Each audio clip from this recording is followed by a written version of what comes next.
Buenas noches, buenas noches, buenas noches. Muy buenas noches. Realmente es un gran gusto para mí estar con ustedes en esta ocasión tan especial. Quiero decirles que para mí el libro en cuestión, para mí fue una Biblia, como lo ha sido para tantos otros, en el sentido de que nuestro libro ha sido realmente de cabecera.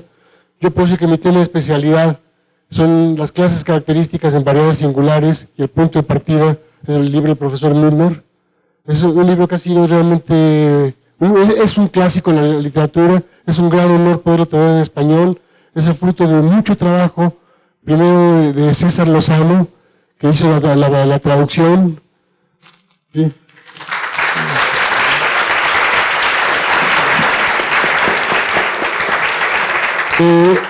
Luego Oscar Palmas, que no lo veo, no sé si está por aquí. Oscar Palmas hizo una revisión de la traducción.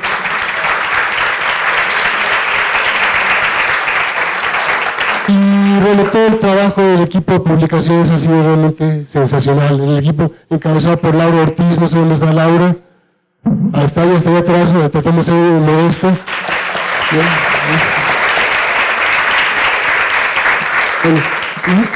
y sin más preámbulo, los dejo con los doctores Alberto Verjovsky y Santiago López de Medrano, quien van a comentar algo acerca del libro. Probably in English, because it's a celebration to Professor Milnor.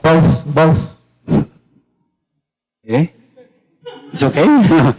Well, of course, as one of two of the oldest members of this community, and sometime we'll arrive to you also, I hope. The other option is worse, so I hope you get old. And it's a real pleasure to make the introduction of this fantastic book, Characteristic Classes, which I knew from the very beginning, the first mimeograph notes that were increasing, were fantastic, and as Pepe said, were fundamental for us, contain many information on not only characteristic classes, but many other things related to differential topology and different facts.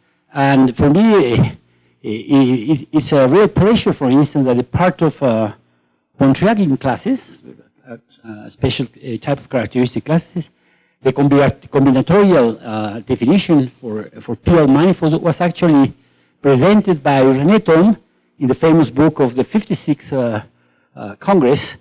And one of the questions was if these classes defined combinatorially were topologically invariant, and that was the result of Novikov, Sergei Novikov, and he was granted the Fields Medal for that. And so these notes were circulating, and actually, because of the perfectionist and the perfection of the books of Professor Milnor, took a long time to go to a final form. They were better, they were increased with. They were written in collaboration with the Professor Stashik, but the first set of notes were only by Professor Milnor. And here you have a list that Santiago collected of books that were absolutely fundamental for our education, and I'm sure they will be there eternal. One virtue of mathematics is that it's eternal. It's perfectly correct if you go to a library, to the administration of a library, say, I want 2 copies of Riemann's book.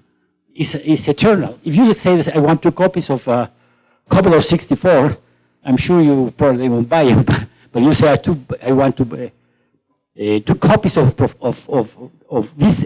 To me, these notes by James Monkers were fantastic. They are really beautiful. They were actually mimeograph. I still have them black, of use. And they were also circulating some notes on differential destructions of manifolds, also like secret. I still have them. No, we learn the basic things like connected sum, etc. And the books are, well, of course, it was fantastic this era of the 60s, to which I think I belong, even though I'm more 70s. But let's say I'm a product of the great topology of the 60s in some sense. And I mean things like both periodicity theorem, finding which homotopy spheres were parallelizable, the Pontryagin-Thom construction, the calculation of the spheres, the cobordism, etc., was a fantastic era for my generation. And I remember asking Santiago what was happening. I went to Brown. I was a student of Lefschetz. I didn't go to Princeton. He took me to Brown, where he moved. And so I heard of the news of Princeton with Santiago. And the first time I heard about the Briscoe manifolds and the fact that a polynomial in 5 variables could give you an exotic sphere of Milnor. Already the existence of an exotic sphere to me was a fascinating thing. When I saw the book of characteristic classes, and I saw that if you take a sphere of dimension 4 and you take a sphere bundle of dimension 3 and you twist it, you can get those things. I was very happy because the analogy with length spaces was clear. And that I have learned when I was younger. And so looking at this and the fact that they were exotic because it could be measured by characteristic classes was fascinating. Then, as usual with the books of Professor Milnor, I read many times Moore's theory. I say, now I know it. And then I took it and I realized I really still hadn't learned it completely. And that happened over and over and over. For instance, I remember that one footnote is the proof that the three-dimensional cohomology of a Lie group, of a semi-simple Lie group, is never 0. It's just a Killing form. It's just a footnote because he finds a closed 3 form, which is not homologous to 0. And that, therefore, I learned that S7 is parallelizable and it's not a Lie group. And that was the first, in that moment, just reading the footnote, I discovered something that I had questioned myself for many, because S3, so which spheres are groups? This one, of course, is the multiplicative group of the circle. The sphere S3 is the unit group of quaternions, and S7, maybe it was, no? And that footnote, and then when they came the lectures on the Skoberdis theorem was fantastic for me because I thought I learned the proof by Ismail and handle sliding, cancellation of handles. And I was very happy also because it's a great application of dynamical system, which was my subject. And the use of gradients to prove that is really crystal clear. And you understand what is written, and it's beautiful. So one of these books has made an impact on me. Of course, Singular Points of Complex Hypersurface. It's a fantastic book. In fact, some of the collaboration, we have a group working on singularities. Pepe talked about it. And that book was absolutely fundamental. Not only the book on characteristic classes, but this book, and especially the Milnor vibration theorem, is fascinating. And the fact that you can obtain knots, if you take in situ an isolated singularity, a germ of isolated singularity, and cut it with a sphere, is just something that it really shows the beauty of mathematics and why we are here. We are here because we love it. It's fantastic. And Professor Milnor writings is such a perfection that really fantastic to read it and to learn. And you never finish learning. Well, I could go to every one of those. The last one, where I treat dynamics. I work a little bit on dynamics in one iteration of rational functions. Well, it's a fundamental book. So every one of those books is fantastic. But we're supposed to be talking about this book. And this book here, but this is it's a book that we are blessed to have it translated into Spanish, and we thank the people. It really had a great influence. It's a must read. It's really, you have to read it from first. It's eternal. You will say, well, it was finished, it started in the 50s and was finished in the 60s. No, you will be here like the Bible forever. It's a beautiful, so it's, for me, a great pleasure to participate in this ceremony. All this that I'm saying is completely improvised. I don't have a text, but it's so easy to do it when you are presenting someone like Milnor with so many beautiful books and ideas. And so I also thank Professor Milnor for giving us that gift of so many beautiful ideas and books. Thank you.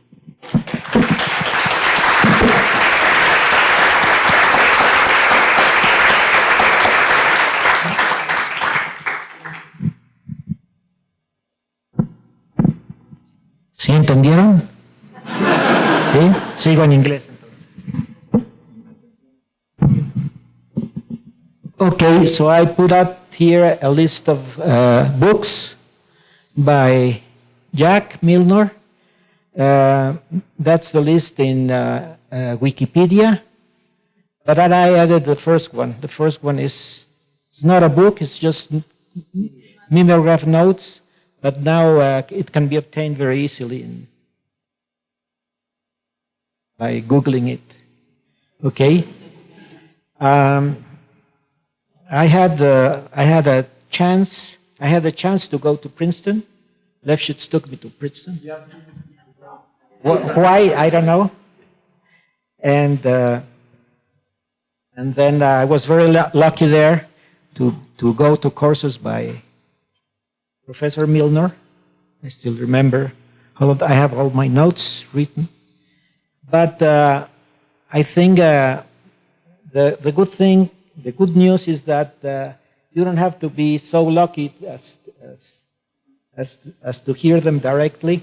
But many of his courses, I think all of here come from courses. All the books come from notes from courses, yes? So many of his courses are available to everybody. And that's a great thing because they are all so very good.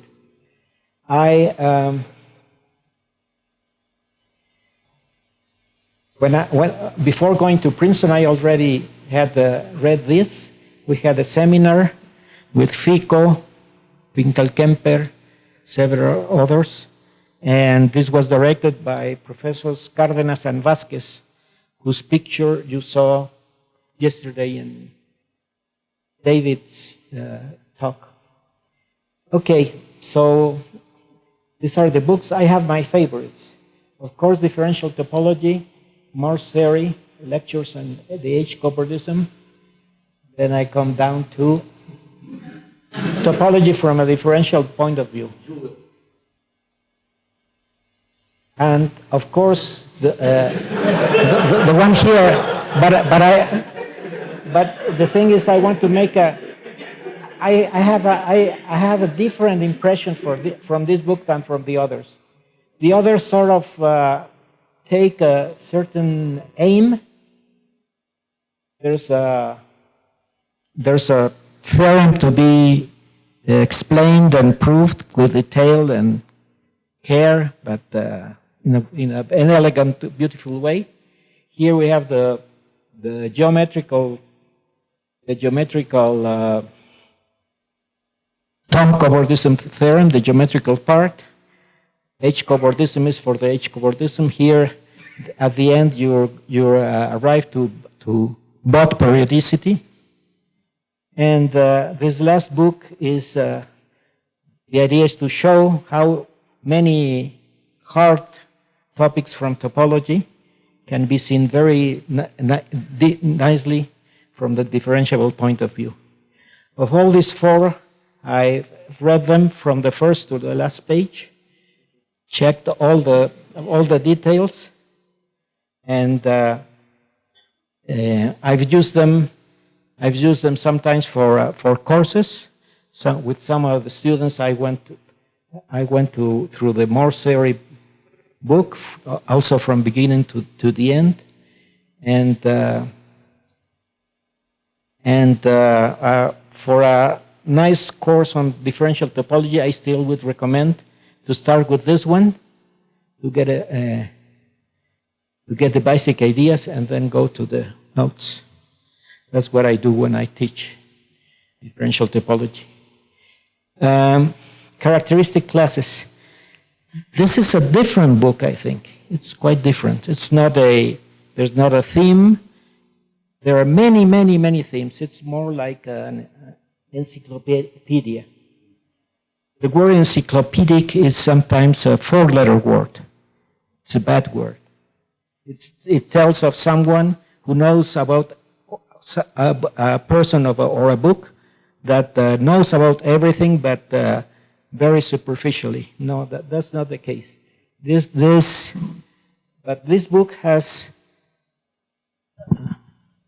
18 chapters. 18 chapters, an epilogue, and 3 appendices. And each one is a jewel. But I I cannot say that I've read it all, that I've gone from the first to the last page, but I use it all the time. I use it all the time. Every theme, these many themes are there, and that's the place to look for them. Let's say the definition of the Whitney of the characteristic classes. Once I had a conjecture about some work of Whitney, where he spent a lot of time between a paper on a certain theme and the next one. And then I had the chance to ask him, why is that? Why did you take your time? It was what, difficult? He said, no, there was no difficult. It just was doing other things. What was really difficult for me, what took me so much hard work and time, was proving the product formula for the Whitney classes. And he added, and now it is an axiom. It's very, I don't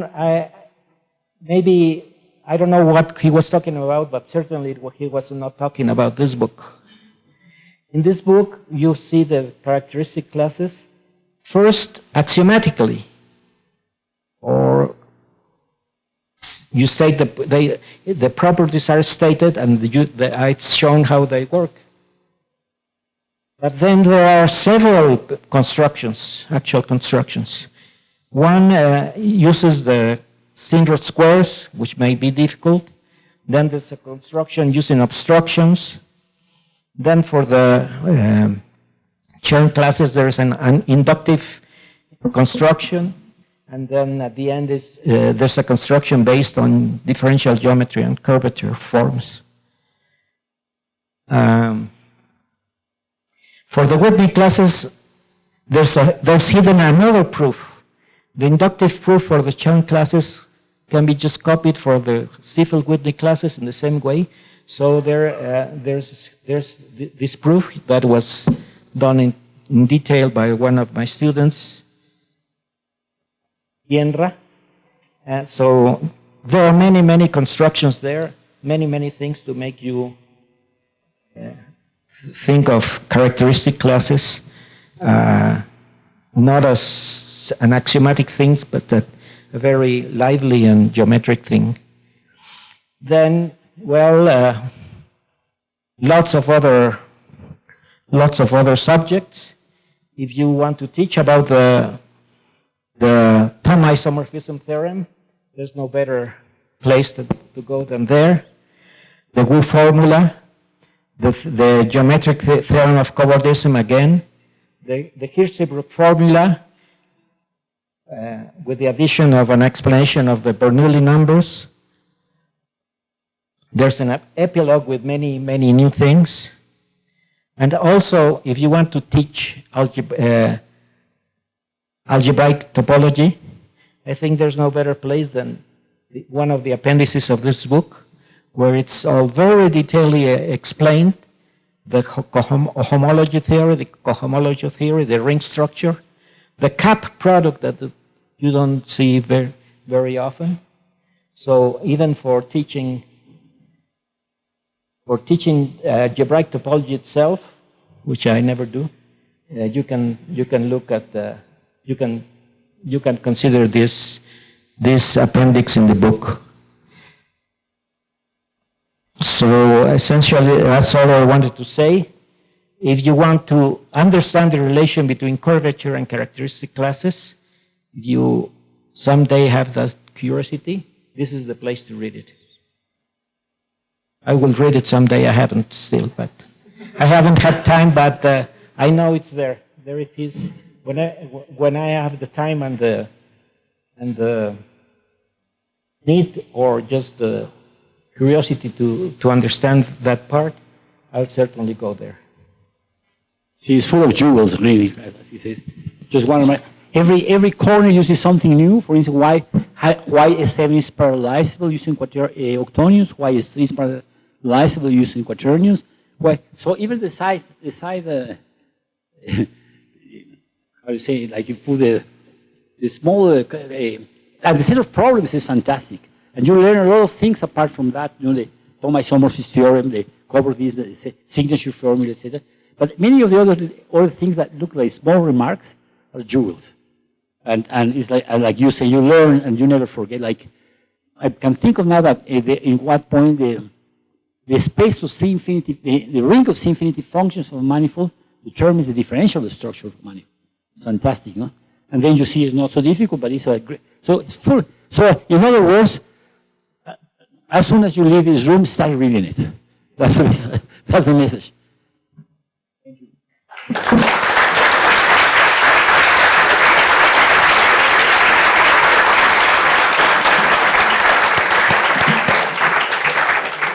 Santiago, Alberto, thank you very much.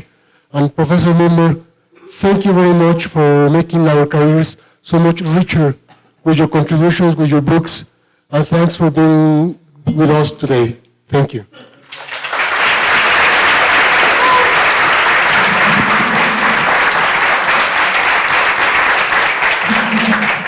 Well, I just want to thank Alberto and Santiago for their kind words. I have to tell you that these are my mathematical uncles, because my mathematical grandfather was Solomon Lefschetz, and Santiago and Alberto both studied directly with Lefschetz. So they're my seniors.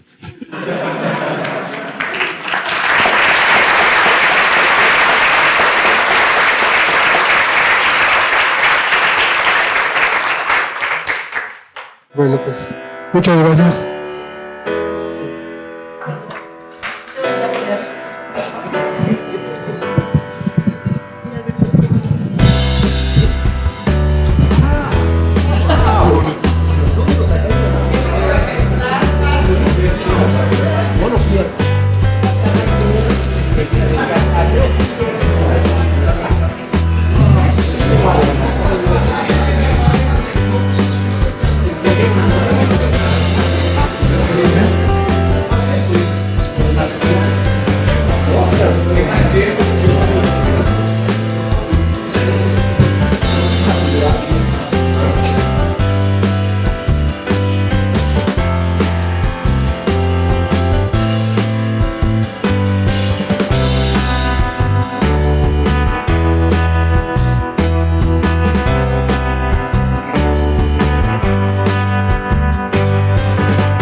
He'll look for you tomorrow.